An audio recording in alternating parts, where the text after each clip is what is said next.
Subhanallah adada khalqihi wa ridha nafsihi wa zinata arsyihi wa midada kalimatih.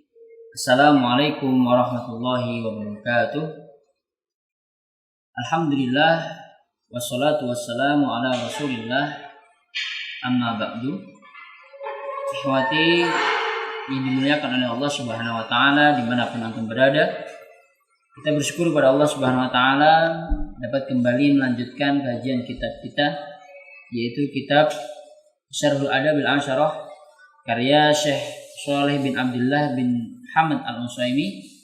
Mudah-mudahan ilmu yang kita dapatkan pada hari ini dapat bermanfaat bagi kita, keluarga kita, dan umumnya bagi seluruh umat muslim yang ada di dunia ini. Amin.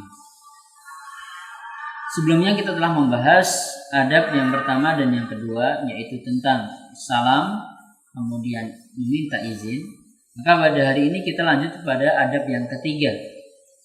Qala al-musannif wafaqahullah, ats-tsalis samillaha fi ibtida'i aklika wa syurbika qailan bismillah wa kul biyaminika wa kul mimma yalika wa idza faragta fal'aq asabi'aka wa kul alhamdulillah. Qala syarih wafaqahullah, kemudian pensyarah atau yang menjelaskan tentang kitab ini yaitu Syekh Al-Utsaimin menjelaskan, dzakar al-musannif wafaqahullah adab asalis minal adabil asyarah wa huwa yata'allaqu bi adabi ta'am. Adab yang ketiga ini merupakan adab makan. Wa fihi sittu masail, dalamnya ada 6 pembahasan. Fal mas'alatul ula fi qouli samillaha fi ibtida'i aklika wa syurbik wa hiya fi dzikri ma yuqalu inda ibtida'i akli wa syurbi, yaitu tentang doa atau zikir yang dibaca ketika kita hendak makan. Wal murad bi ibtida' al mubadarah bi qauliha qabla wuqu'il akli aw syurbi fa ya'ti biha qabla syuru'ihi fi aklihi aw syurbihi. Yang dimaksud dengan doa ketika memulai makan adalah sebelum kita makan dan minum. Jadi kita ingin makan, maka sebelum kita makan inilah doanya. Wal mas'alatu tsaniyah fi qaulihi qailan bismillah ay hala tasmiyatika fi ibtida'il akli wasyurbi fataqulu bismillah. Maka hendaknya bukan ketika makannya, tapi sebelum kita makan ini kita mengucapkan bismillah. Faqaulu qaulan bismillah tafsirun liqaulihi samillah fataqulu bismillah muktasyiran ala sighah al-madhkur. Kenapa kita mengucapkan bismillah? Ini sebagai ganti atau bentuk lain dari perintah yang ada di dalam hadis, yaitu samillah. Sebut kata Allah, maka kita mengucapkan bismillah.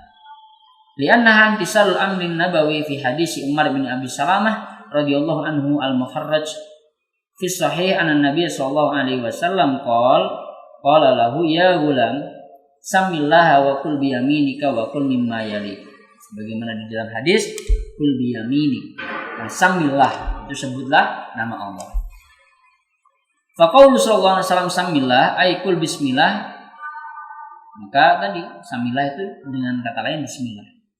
Wa qad tasribiha fi riwayat Tabrani fil Mu'jamil Kabir fil hadisil madhkur anna Nabi sallallahu alaihi wasallam qala lahu ya gulam kul bismillah. Dan di hadis lain dalam kitab riwayat Tabrani bahwasanya Rasulullah sallallahu alaihi wasallam menyebutkan langsung kul bismillah. Wa ziyadatu 'alaiha bi dzikrir rahman aw bi dzikrir rahmanir rahim aw bi idhafati ghairihima min al-asma'il husna aw ja'lihi mawdi'ahuma aw mawdi'a ahadihima ka an yaqul bismillahirrahmanirrazaq atau bismillahirrazaqil karim kullu dzalika yatahaqqaqu bil amru wa ziyadah fal ati biha hasalat minhu tasmiyah wa qala bismillah summa zada 'alaiha mazad. Bagaimana kemudian hukumnya ketika kita menambah bismillahirrahmanirrahim atau bismillahirrahmanirrazaq atau bismillahirrahmanil karim? Maka hukumnya boleh. Tetap kita ketika mengucapkan bismillahirrahmanirrazaq sebagaimana itu hukumnya kita mengucapkan bismillah. Waqtalafa ahlul ilmi fi akmali minhuma ahwal iktisar ala qauli bismillah am takmilahuma birrahmanirrahim wa majraha. Tapi kemudian ahlul ilmi berikhtilaf atau ada berbeda pendapat mana yang lebih sempurna, ketika mau makan itu mengucapkan bismillah saja atau bismillahirrahmanirrahim dan sebagai bentuk-bentuk yang lain, bismillahirrahmanirrazaq, bismillahirrahmanirkarim, mana yang lebih sempurna? Fahtara Abu Zakaria An-Nawawi wa Ibnu Taimiyah al-Hafidz an az-ziyadah akmal wa afdal wa naza'ahu ma Abdul Fadl Ibnu Hajar fi Fathul Bari muta'aqiban kalam An-Nawawi lamma dzakarah min annahu lam yaqif ala dalil khawas yufidu anna ziyadah akmal. Imam Nawawi dan Ibnu Taimiyah mengatakan bahwasanya bismillahirrahmanirrahim atau dengan versi lengkap itu lebih sempurna. Sedangkan Ibnu Hajar Al-Asqalani dalam kitabnya Fathul Bari mengatakan cukup bismillah saja sudah sempurna. Kenapa? Karena tidak ada dalil khusus yang menyebutkan bahwasanya bismillahirrahmanirrahim lah yang lebih lengkap. Wa madhhab ilaihi Ibnu Hajar aqwa fal akmal al-iktisar al-warid fi sunnah an-nabawiyah min qauli bismillah. Fa in zada 'alaiha syai'an faqad adala ila al-mafduli 'anil fadil wa kana fi'luhu jaiz. Nah, kemudian kita menetapkan yang lebih kuat dan lebih sempurna adalah mengucapkan bismillah karena di hadisnya ada bismillah, samillah. Sedangkan ketika kita mengucapkan bismillahirrahmanirrahim maka sah-sah saja. Hanya saja yang lebih sempurna dan lebih afdal adalah bismillah. Wa taqaddama anna tasmiyah takunu fi ibtida'i ta'am wa man lam yusammi fi ibtida'i ta'am falahu halan. Kemudian sekarang bagaimana apabila orang mungkin lupa tidak mengucapkan bismillah ketika di awal sebelum makan? Ihdahuma an yadhkur tasmiyah fi asna'ihi fayati biha qailan bismillah fi awalihi wa akhirih.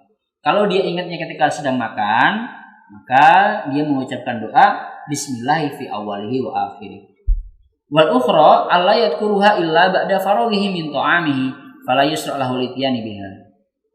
Keadaan yang kedua, dia ingatnya ketika sudah selesai makan, maka dia sudah tidak sunahkan lagi untuk mengucapkan bismillah.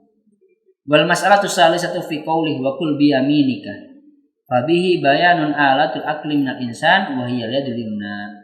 Makanlah dengan tangan kananmu. Wa tarku tasrih bi kaunihi maliyat li'annaha alatul ma'lumah indan nasi kullihim mu'minihim wa kafirihim barrihim wa fajirihim farrijlu laysat alatul akli adatan walau akala biha fa alatul akli adatan hiya layat fal ahkamu muta'alliqatun biha. Di dalam kalimatnya dikatakan musannif wa kul biyaminika, makanlah dengan kananmu. Kenapa mu'alif tidak menyebutkan yad atau tangan? Karena tangan merupakan hal yang umum. Bahwasanya orang itu makan pasti pakai tangan. Maka hanya dengan isyarat makanlah dengan kananmu, kita sudah paham bahwasanya makan dengan tangan kanan, bukan kaki. Dan lain sebagainya. Wal yadu ma'murun bi ittihadiha alatul akli hiya yadul yumna liqauli sallallahu alaihi wasallam bil hadis al mutaqaddim wa qul bi yaminika. Bagaimana hadis tadi? Dikatakan samillah wa qul bi yaminika, makanlah dengan tangananmu. Wa man lam takun lahu yadun wa shalat lahu qudratun an ya'kula bi qadamaihi fa innahu yuqaddimul akla bil yumna illa in ajaza fa innahu yakunu ma'dzuran fa ya'kulu bima yastati'u li ajzihi. Kemudian apabila ada orang mungkin waliyadzubillah wa akramakumullah tidak mempunyai tangan atau kecelakaan sehingga tangannya harus diamputasi, dia makan harus dengan kaki, maka kalau bisa tetap menggunakan kaki yang kanan. Adapun kemudian misal tangan kanan tidak berfungsi, kaki kanan tidak berfungsi, maka hal ini disebut dengan orang yang beruzur, maka dia boleh menggunakan tangan atau kaki manapun yang dia bisa. Wal mas'alatur rabi'ah fi qawlihi wa kul mimma yalika ay mimma yuqarribu minka di hadis Umar ibn Salamah anhu al-mutaqaddim dzikru. Hal selanjutnya, makanlah hal yang dekat denganmu. Jadi misalnya nih sebuah meja makan, ada makanan, maka makan yang dekat denganmu. Wa mahalluhu idza kana ta'am wahidan fa in ta'addadat anwahu jaza an yatanawala minhu ma ba'dahu. Tapi ini terjadi ketika jenis makanannya satu. Contoh, kita masuk ke sebuah ruang makan, ada meja, di sini ada nasi ayam, ada 10 nasi ayam. Sama-sama nasi ayam, maka kita disunahkan makan yang dekat dengan kita. Tidak perlu mengambil yang jauh. Tapi kemudian apabila makannya ini beraneka ragam, ada ayam, ada telur, ada singkong, ada sayur dan sebagainya, maka di situ tidak apa-apa kita kemudian mengambil tempat yang jauh karena memang di tempat yang dekat kita tidak ada. Wa idza kanatil ma'idatu dzata sifnin wahidin akala mimma yali wa in ta'addada anwa'uha fa qaruba syai'un wa ba'da syai'un akala mimma yuhib falahu an ya'kula minal ba'idi anhu li anhu laisa syai'un min jinsihi qariban minhu. Ketika menjelaskan kalau tempatnya itu jauh tapi memang di dekatnya tidak ada lagi. Di dekatnya dia adanya ayam, tapi yang jauhnya ada sayur, maka dia boleh mengambil yang jauh. Wal mas'alatul khamisah fi qawlihi wa idza faragta fal'aq asabi'aka. Wa hadhil mas'alah wa taliyatuhuma min adabi tu'ami al-murattab ba'da. Nah, selesai makan, kemudian apa yang kita lakukan? Sunnahnya yaitu menjilati tangan kita yang untuk makan. Misalnya di jari-jari kita ini ada sisa-sisa nasi, maka kita jilati, kita makan. Fa'ada butu'ami salah satu aksa. Maka dengan demikian adab ketika makan itu ada 3 pembagian. Yang pertama, adabun qoblah, sebelum makan di berdoa. Kemudian adabun fi asnahi, ketika makan, jadi dengan tangan kanan makan yang dekat. Dan adabun ba'dah, setelah makan dijilatin sisa-sisa makanan. Faminal adabi ba'dal faraghi minat tu'am bal infisal anhu la qal asabi. Nah, ini tadi adab sunnah yaitu menjilati sisa makanan. Walaku huwalah subil lisan. Alaku itu yaitu ketika ada sisa makanan di jari misalnya, nah kita jilatin itu sisa makanan hingga bersih. Ini hukumnya sunnah. Wal adabu fihi an yakuna rafiqan duna sautin. Waman yudhilu asabihahu fihi ba'da ta'am summa yajlibuha bi sautin sadid mufariqun lil adab. Tapi harus perlu diketahui, ketika kita menjilat makanan sisa makanan di jari kita harus tanpa suara, ya. Jadi tanpa suara. Kalau kita malah menjilatnya dengan suara, gimana suara menjilatin? Itu justru tidak berada. Fa inna haqiqatal hasil mahmud an yal'aqaha laqan khafifan bil ahadits al-waridah fil amri bidzalika raja'a barakatiha. Karena di dalam hadis dikatakan menjilat ya tanpa suara. Karena perasaan manusia ketika mendengar orang menjilat dengan suara itu justru akan menjadi jijik, tidak baik. Wa yajri majralah asabi lah su'alatil akli kamil aqah au syauka au sikin fa inna ma yurja minal barakah fi ta'am yabqa fi hadza kama yujadu fi asabil mutanawwil ta'amahu bi yadihi mubasharatan. Bagaimana hukumnya kalau kita makan dengan sendok? Kadang-kadang motong roti dengan pisau, menusuk bakso dengan garpu. Nah, maka sunnahnya juga tetap kita menjilati itu sendok, bekas makanan di sendok, kemudian yang sele-sele yang ada di pisau dan lain sebagainya, tetap mendapat hukum sunnah menjilati setelah makan. Untuk apa? Untuk mencari barokahnya. Karena makanan yang terakhir inilah yang barokahnya harus kita makan. Barokah dari makanan tersebut. Wal mar'u mukhayyarun fi tahsili hadhil fadil al-waridah fil ahadits an-nabawiyah baina kaunihi yal'aquha bi nafsihi aw yulqiha ghairu. Kama sahih bidzalika fil hadits an-nabi sallallahu alaihi wasallam. Di dalam sebuah hadis dikatakan aw yal'aquha aw yulqiha. Maka hendaknya dia menjilatinya atau menjilatkan kepada orang lain. Nah, menjilatkan pada orang lain ini perlu diperinci siapa yang boleh. Apakah semua orang boleh menjilati tangan kita? Tidak. Wal mahsusu bila ki ghairihi man bainahu wa baina asabi'il mal'uqi mu'anasatun wa mulatafatun. Ka zaujin aw waladin shaghir duna man yataqazzazu 'adatan an dzalik fa innal hadits al-warid fi dzalika fi qouli sallallahu alaihi wasallam falyal'aqha aw bi nafsihi aw yulqaha mahalluhu ma jarat bihi nufusul arab at-thayyibah minal mulatafah wal mula'abah bidzalika baina zaujin wa zauj. Yang dikatakan hendaknya menjilati atau menjilatkannya yaitu menjilatkannya pada orang yang sama-sama mencintai, mempunyai hubungan yang erat. Contoh suami dan istri, bapak dan anak, anak dan ibunya, seperti itu. Bukan berarti kemudian orang lain, teman, sahabat atau orang tidak akrab kita suruh menjilati. Ini justru akan menjadi sebuah kejijian, merasa jijik, merasa tidak nyaman. Bidzalika baina zaujin wa zauji aw baina abin aw ummin wa ibnihima fa mislu dzalika tahqiqun lisunnah wa amma baina man lam tanaqid bainahuma asiratun zaujiyah aw abawiyyah fa inna hadza mimma tataqaddaru minhu al-arab wa taqazzazu minhu nufus adan. Jadi kalau sesama ada hubungan kerabat, suami istri, anak bapak, ini justru bagus. Tapi kalau nggak ada hubungan, justru akan membuat menjadi jijik, tidak nyaman dan terganggu. Wa min ma'ayir abwab min al-ahkam inda Ahmad wa ghairuh ma tubiat alaihi al-arab min al-'adati al-mustaqimah wa mislu hadha innama ya'lafu al-arab at-tayyib inda wuqu'ihi 'ala na'til madkur duna ghairuh. Dan menurut di dalam Musnad Imam Ahmad beliau mengatakan adat seperti ini, yaitu menjilat atau menjilatkannya ini tujuannya untuk mempererat hubungan. Tentunya seperti suami istri, anak bapak. Bukan pada yang lain, justru akan membuat terganggu. Dan masalah yang terakhir dalam hal bab makan, wal mas'alatus sadisah fi qauli wal qul alhamdulillah fa huwa wa huwa fi muqabalit tasmiyah bada'an fayaqulu ba'da faraghihi alhamdulillah. Sebagaimana di awal kita sebelum makan mengucapkan bismillah, maka selesai makan pun juga mengucapkan berdoa alhamdulillah. Wa mahalluhal farag min at-ta'am bal fisal anhu. Tempatnya yaitu ketika kita selesai makan, sudah selesai dari menikmati hidangan, kita mengucapkan alhamdulillah. Fa idza faraga min at-ta'ami kulli aklan aw surban nau'an aw anwa'an hamidallah azza wa jalla. Wal hadis al-waridah fi siyaqil hamdi ba'da ta'am mukhtalifah yajma'uha husulul hamdi wa huwa al-ma'muru bihi al-muhaqqiqu tilkal fadilah. Fa idza qala 'abdu alhamdulillah kafahu. Hadis-hadis tentang alhamdulillah, lafaz-lafaznya bagaimana saja ini banyak. Tapi sesungguhnya ketika kita sudah selesai makan, cukup mengucapkan alhamdulillah ya Allah, ini sudah cukup. Fa idza zada ma jaa fil warid ka qouli alhamdulillahi thayyiban katsiran mubarakan fi ghairu makfiin wala makfur wala mustauda'in rabbana au ghairu min alfadil hamdi ba'da ta'am al-waridah an nabi sallallahu alaihi wasallam kana dzalika akmal.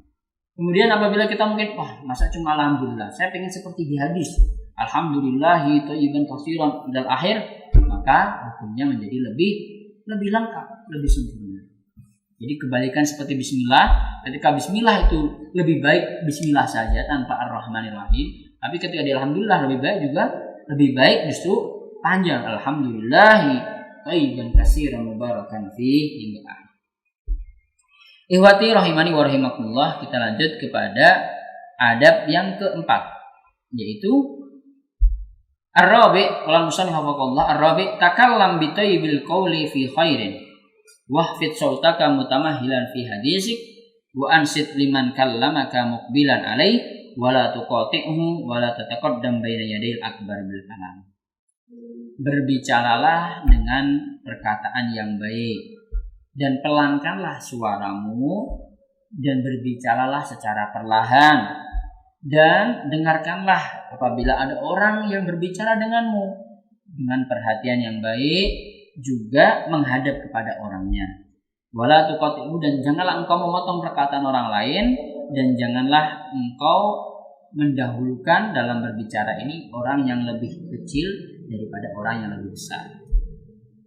Qala syarih wafaqallah, Syekh Utsaimin sebagai pensyarah menjelaskan, dzakal musannif wafaqallah adab ar-rabi' min al-adab al-asrah wa huwa yata'allaqu bi adabil kalam.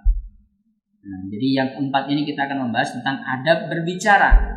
Setelah pertama adab salam, adab izin, adab makan, sekarang adab berbicara.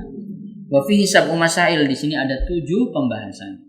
Fal masalatul ula fi qauli takallam bi tayyibil qaul fi khairin wa tayyibu min al-qawli huwa tahir asalim min al-khubs. Masalah pertama yaitu berbicaralah dengan perkataan yang baik. Apa itu perkataan yang baik? Perkataan yang baik adalah perkataan yang terhindar dari keburukan, omong jorok, omong kotor dan lain sebagainya. Wal khair huwa ma rughiba fihi syar'an aw urfan. Dan kebaikan juga bisa kita maknai sesuatu yang membuat kita bahagia, yang dianjurkan entah itu secara syariat maupun secara adat. Wal abdu ma'murun fi mantiqihi bi amrayn huma al-madhkurani fi qouli sallallahu alaihi wasallam man kana yu'minu billahi wal yawmil akhir falyaqul khairan aw liyasmut, muttafaqun alaih. Dan kita sebagai selaku muslim, selaku hamba Allah diperintahkan untuk 2 hal dalam hal berbicara. Apa itu? Falyaqul khairan aw liyasmut, berbicaralah yang baik, atau kalau tidak bisa diam. Fa ahaduna yu'maru in idza takallama an yaqula khairan aw yahfadu mantiqihi fala yatakallamu bi syai'in. Wal mas'alatu tsaniyah fi qawlihi wahfid sautak fasautu ya'ul kalam alladhi yudfa'u bihi ilal khalqi. Nah, ini mungkin ilal khalqi ya, ada lidah. Jadi kalau kita berbicara dengan pelan. Tentunya ini di luar orasi atau pidato ya. Kalau pidato kita harus dengan suara tegang, dengan harus yang lantang. Tapi kalau kita berbicara, ngobrol biasa hendaknya dengan suara yang pelan. Wa hafduhu huwal hamsu bihi wa tarku raf'ihi. Wa idza takallama hamasa bi kalamihi wa lam yarfa' sautah. Nah, jadi pelan itu ya definisinya ya kita tidak mengangkat suara. Cukup orang itu bisa dengar, nyaman, itu pelan. Wal mas'alatu tsalisah fi qauli mutamahhilan fi hadisika fa idza tahaddasa al-'abdu sunnah lahu an yatamahhala fi hadisihi. Secara perlahan. Kan ada orang yang ngomong dengan cepat-cepat, mungkin saya seperti ini ya agak terlalu cepat. Nah, ini sedang mengkaji kita. Tapi ketika kita ngobrol lebih baik berbicara secara perlahan-lahan, tidak terlalu cepat, tidak juga terlalu pelan. Orang itu mengantuk mungkin kan. Wa tamahul at-ta'anni wa tu'adatu fayuhriju kalamahu syai'an fa syai'an hatta yataharrazu fi ma yatakallamu bihi wa yuqalu anhu. Pelan-pelan perlahan itu adalah sikap kehati-hatian dan waspada dalam berbicara sehingga orang yang kita omongi itu dapat menangkap apa yang kita omongkan dan dapat dipahami dengan baik. Famanfaatu tamahul fil kalam amron, maka ketika kita berbicara dengan perlahan itu ada manfaatnya. Di antaranya dua hal. Ahaduhuma husuluh tirazil mutakallim fi kalami, fala yuhriju syai'an minal kalam illa wa qad wazzanahu. Yang pertama, kalau orang itu berbicara perlahan, dia akan dapat berpikir jernih apa yang dia katakan hingga tidak keluar dari konsep, tidak keluar dari apa yang dia ingin katakan, karena dia berbicara dengan perlahan. Wal akhar husulu aqli makna kalamihi fayufhamu anhu wa yutruku ma yuridu bi kalamihi. Dan yang lain, faedah yang lain ketika kita berbicara perlahan adalah orang yang mendengarkan pun akan mudah mencerna dan memahami. Wal masalatu rabi'ah fi qouli wa ansit liman kallamaka au bi ilqa'i sami'aka wa tawajjuhi qalbika ilaihi. Kalau ada orang berbicara, maka dengarkan, simak dengan seksama. Fal insatu al-ma'mur bihi qadrun za'idun 'anil istima'. Qala Allah Ta'ala wa idza quri'al Qur'an fastami'u lahu wa ansitu. Apa perbedaan antara istima' dengan insot? Jadi kalau dalam bahasa Arab itu banyak istilah, istima' dan insot. Mungkin dalam bahasa Indonesia kita sama-sama mengartikan memperhatikan ya, istima' dan insot. Tapi sebenarnya ada perbedaan. Fal istima' ilqa'u sam'i lil mutakallim. Kalau istima' itu kita mendengarkan orang yang berbicara saja. Itu sudah disebut dengan istima'. Wal insot ilqa'u sam'i lahu wa tarkul kalam inda kalami. Tapi kalau insot ini kita bukan hanya mendengarkan orang berbicara, tapi juga tidak berbicara. Jadi kita dengarkan dan kita tidak berbicara sama sekali. Nah, ini insot. Fal insatu ala minal istima' wa kullu insatin istima'un wa ziyadah wa laysa kullu istima'in insat. Maka insat itu atau mendengarkan dengan benar-benar mendengarkan lebih tinggi daripada istima'. Karena sesungguhnya orang yang insat mendengar tanpa berbicara ini termasuk istima'. Tapi tidak semua yang istima', yang hanya mendengarkan saja termasuk dalam insat. Wal mas'alatul khamisah fi qaulihi muqbilan alaih ay musrifan bi surati kadh-dhahirah min badanika alaih i'tina'an bihaqqihi wa hifdhan liwaddih. Wa hifdhan liwaddih. Jadi ketika kita berbicara itu baiknya ya kita hadapkan. Misalnya ada orang manggil, "Fulan." "Oh ya, ada apa Fulan?" Kita menghadap ke orangnya. Seperti kami berbicara dengan antum menghadap ke antum sepenuhnya. Inilah adab dalam berbicara. Wa akmalul iqbal ma wata'a fihi al-batin adh-dhahir fa jumi'a alaih. Jadi sikap menghadap yang sempurna itu ya secara zahir dan batin. Jangan sampai kita secara zahirnya menghadap ke dia tapi kita tidak memikirkan dia, tidak ngerti apa yang diomongkan, tidak memahami. Ini namanya tidak zahir dan batin. Wal mas'alatu sadisah fi qaulihi wa la tuqati'uhu al-muqata'atu hiya mubadaratul mutakallim bil kalam qabla tamami kalami. Fala yakadu yubin an maqsudihi wa la yufsihu an muradihi. Jangan dipotong. Orang sedang berbicara, teman, kerabat, keluarga, jangan dipotong. Atau hanya sekedar menjelaskan apa yang ingin dia sampaikan, jangan. Itu tidak beradab. Kalau kita tidak dimintai pendapat, tidak dimintai menjelaskan, jangan menjelaskan. Apalagi memotong hingga orangnya tidak senang. Ini tidak baik. Dan yang terakhir al-maslahatus sabi'ah fi qoulihi wala tataqaddam baina yadil akbar bil kalam. Di anna syar'a hafidhul kabir haqqo wa minhu haqquhu fil kalam alla yutaqaddam baina yadayhi fala yusra man dunahu fil kalam fi ma qasadah la in iftaraka mubtaghahuma. Jadi ketika ada dua orang berkumpul, ada yang besar, ada yang kecil, mana yang didahulukan untuk berbicara? Otomatis yang lebih senior, yang besar. Kenapa? Karena Islam seperti itu, benar-benar menjaga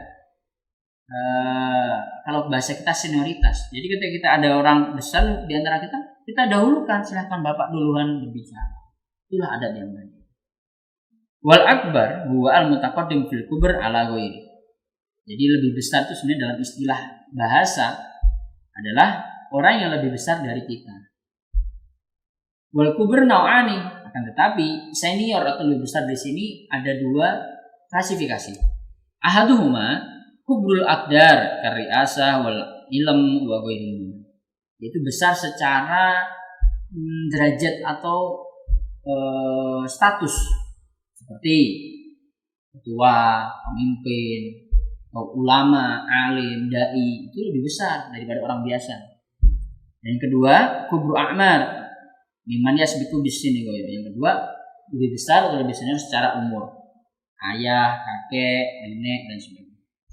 Fal abdu ma'murun bi taqdimil akbar baina yadayhi fil kalam wa manhiyun an musabaqatihi fi hifdzan li haqqihi lima fi sahih min qoulihi sallallahu alaihi wasallam kabbir taqdiman lil akbar minal mutakallimin fayuqaddamu man urifa kubruhu biqadrin aw ilmin.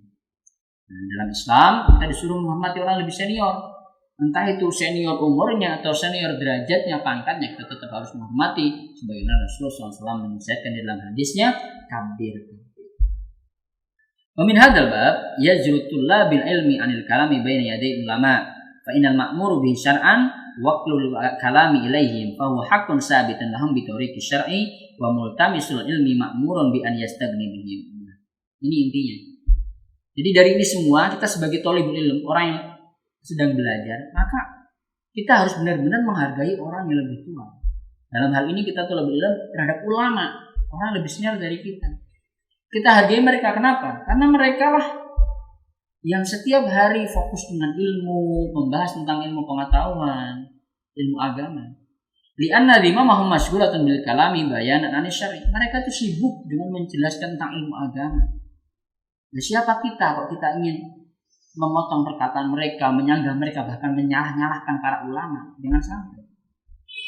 Wa qiyaman bihaqqillah wa dhimmataka wa anta dunahum bari'ah fa idza balagta mablagahum. Maka kalau sudah ulama berbicara, kita diam, dengarkan, hargai, hormati. Itulah adab sebagai thalibul ilm. Baru ketika misalnya kita, semoga antum semuanya juga nanti di masa depan menjadi ulama, orang yang berilmu, waromako kan nas bi absarihim wahtaju ila ilmik, dan orang-orang itu menghormatimu, membutuhkan ilmumu. Fatlub hina idin najata nafsika bil qiyam bihaqqillah subhanahu wa ta'ala alaih. Maka ketika itulah baru waktumu untuk berbicara, waktumu untuk mendapatkan singgasana berbicara di depan umum, dan bukan lagi kewajiban kita untuk mendengarkan. Tapi tetap kapanpun itu, selama kita menjadi thalibul ilm, dan saya rasa kita akan selalu menjadi orang menuntut ilmu sampai kapanpun, dari kita lahir hingga kita mati, maka kita tetap harus menghormati ulama, tidak kemudian menyanggah perkataannya atau tidak bersikap yang buruk di depannya. Mudah-mudahan yang kita kaji pada hari ini bermanfaat dan dapat kita amalkan dalam kehidupan seharian kita, dalam makan dan berbicara dan lain sebagainya. Allahumma inna nas'aluka ilman nafi'an wa 'amalan sholihan wa taufiqan lima yuhibbu wa yardah min sadidil aqwal wa sholih amal. Wa sallallahu wasallam ala nabiyyina Muhammadin wa ala alihi wa sahbihi ajmain. Assalamualaikum warahmatullahi wabarakatuh.